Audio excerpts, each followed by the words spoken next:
ఇవాళ మనము శ్రీ ప్రభుపాదుల వారు రచించిన భగవద్గీత యథాతథమును పుస్తకము నుండి భూమిక గురించి తెలుసుకోబోతున్నాము. విస్తృతంగా ప్రచురించబడి చదువబడేదేదైనా భగవద్గీత మొట్టమొదట సంస్కృత ఇతిహాసమైన మహాభారతములో ఒక ఉపాఖ్యానముగా దర్శనమిస్తుంది. ప్రస్తుత కలియుగము వరకు దారితీసిన సంఘటనలన్నింటినీ మహాభారతము చెబుతుంది. ఈ యుగము ఆరంభములో అంటే దాదాపు 5000 సంవత్సరాల క్రిందట శ్రీకృష్ణ భగవానుడు భగవద్గీతను తన మిత్రుడు భక్తుడైన అర్జునునికి చెప్పాడు. మానవుడు ఎరిగి ఉన్నట్టి గొప్ప తాత్విక ధార్మిక సంవాదాలలో ఒకటైన ఈ ఉపదేశము ధృతరాష్ట్రుని 9 పుత్రులకు వారి జ్ఞాతులైన పాండవులకు పాండురాజు పుత్రులు సంభవించిన సోదర విరోధ మహాయుద్ధము ప్రారంభమయ్యే ముందు జరిగింది.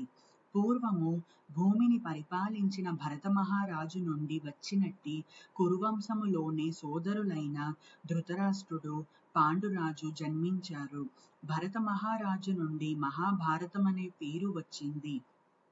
జ్యేష్ఠ సోదరుడైన ధృతరాష్ట్రుడు పుట్టు గ్రుడ్డి అయిన కారణంగా అతనికి చెందవలసి ఉన్నట్టి సింహాసనము సోదరుడైన పాండురాజుకు ఇవ్వబడింది.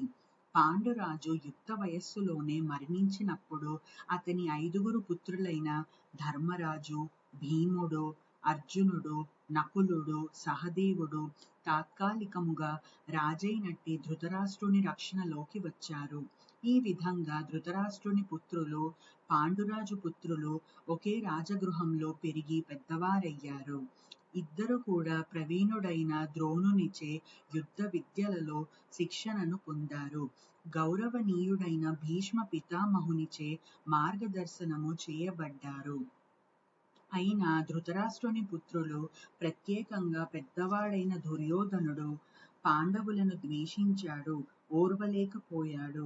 గ్రుడ్డివాడు దుష్టమతి అయిన ధృతరాష్ట్రుడు పాండు సంతానము కాకుండా తన పుత్రులే రాజ్యాన్ని పొందాలని కోరుకున్నాడు. ఆ విధంగా ధృతరాష్ట్రుని సమ్మతితో దుర్యోధనుడు పాండుసుతులను చంపడానికి కుట్ర పన్నాడు. కాని పాండవులు తమ పినతండ్రి అయిన విదురుని, తమ మేనమావైన శ్రీకృష్ణుని రక్షణచే తమపై జరిగిన పెక్కు ప్రాణహాని యత్నాల నుండి తప్పించుకున్నారు. ఇక శ్రీకృష్ణుడు సామాన్య మానవుడుగాక ధరణిపై అవతరించి సమకాలీన రాజవంశములో రాజు పాత్రను పోషిస్తున్నట్టి సాక్షాత్తు దేవదేవుడు. ఆ పాత్రలో అతడు పాండురాజు పత్ని అయిన కుంతీదేవికి పాండవుల తల్లి పృథ మేనల్లునిలాగా కూడా ఉన్నాడు. కనుక బంధువుగాను నిత్య ధర్మోద్ధారకునిగాను శ్రీకృష్ణుడు ధర్మాత్ములైన పాండుతనయులను అనుగ్రహించి రక్షించాడు. అయినా చివరకు తెలివిగల దుర్యోధనుడు పాండవులను జూదానికి ఆహ్వానించాడు. ఆ మహా విపత్కరమైన ఆటలో దుర్యోధనుడు అతని సోదరులు పాండవ పత్ని పతివ్రత అయిన ద్రౌపదిని గెలుచుకుని రాకుమారులు రాజులు ఉన్నట్టి సభ ఎదుట ఆమెను వివస్త్రను చేసి అవమానించడానికి ప్రయత్నించారు. శ్రీకృష్ణుని దివ్యానుగ్రహమే ఆమెను అప్పుడు కాపాడింది. కాని మాయాజూదము పాండవుల రాజ్యాన్ని హరించి వారిని 13 ఏళ్లు వనవాసానికి పంపింది. వనవాసము నుండి తిరిగి వచ్చిన తరువాత పాండవులు ధర్మయుతంగా తమ రాజ్యాన్ని దుర్యోధనుని అడిగారు.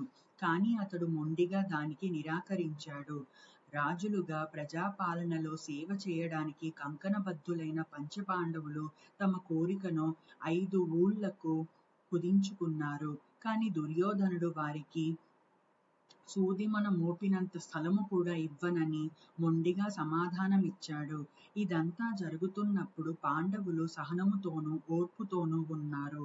కాని ఇప్పుడు యుద్ధము అనివార్యమైనదిగా కనిపించింది. అయినా ప్రపంచ రాజులందరూ విడిపోయి కొందరు ధృతరాష్ట్రుని పుత్రుల పక్షము వహించగా ఇతరులు పాండవుల పక్షము వహించారు.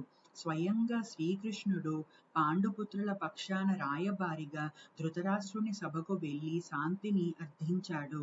అతని అభ్యర్థనము నిరాకరించబడడంతో యుద్ధము అప్పుడు నిశ్చయమైంది. మహోన్నత ధర్మ స్వరూపులైన పాండవులు శ్రీకృష్ణుని దేవాది దేవునిగా గుర్తించారు. కాగా ధృతరాష్ట్రుని దుష్టపుత్రులు అది చెయ్యలేదు.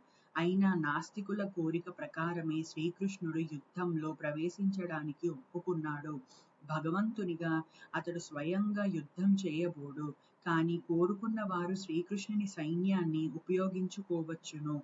ఇంకొక పక్షము వారు స్వయంగా శ్రీకృష్ణుడిని సలహాదారునిగా సహాయకునిగా పొందవచ్చును.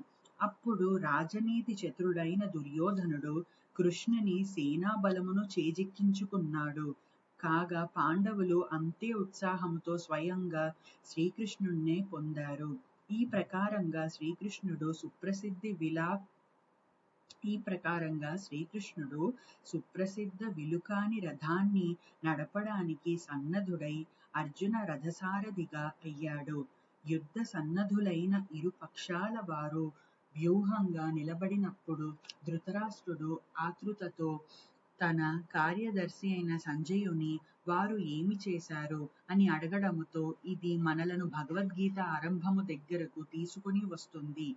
ఈ అనువాదము వ్యాఖ్యానము గురించిన చిన్న వివరణతో ఇప్పుడు రంగము సిద్ధమైంది. భగవద్గీతను ఆంగ్ల భాషలో వ్యాఖ్యానించేటప్పుడు రచయితలు శ్రీకృష్ణ భగవానుని ప్రక్కకు నెట్టివేసి తమ స్వంత భావాలను తత్వాలను చొప్పించడమే సాధారణంగా చేస్తూ వచ్చారు.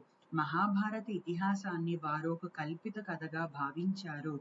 వారికి శ్రీకృష్ణుడు కొందరు తెలివికల వారి ఆలోచనలను ప్రదర్శించడానికి కవితా సాధనమో లేదా ఎక్కువ ఒక సామాన్య చారిత్రక పురుషుడో అయ్యాడు. కానీ గీత స్వయంగా పలికినట్లు శ్రీకృష్ణ భగవానుడు భగవద్గీత యొక్క లక్ష్యము సారము రెండూ కూడా అయి ఉన్నాడు. కనుక ఈ అనువాదము వ్యాఖ్యానము పాఠకుని శ్రీకృష్ణుని నుండి దూరముగా తీసుకొని పోకుండా శ్రీకృష్ణుని వైపుకే నడిపించే ఉద్దేశమును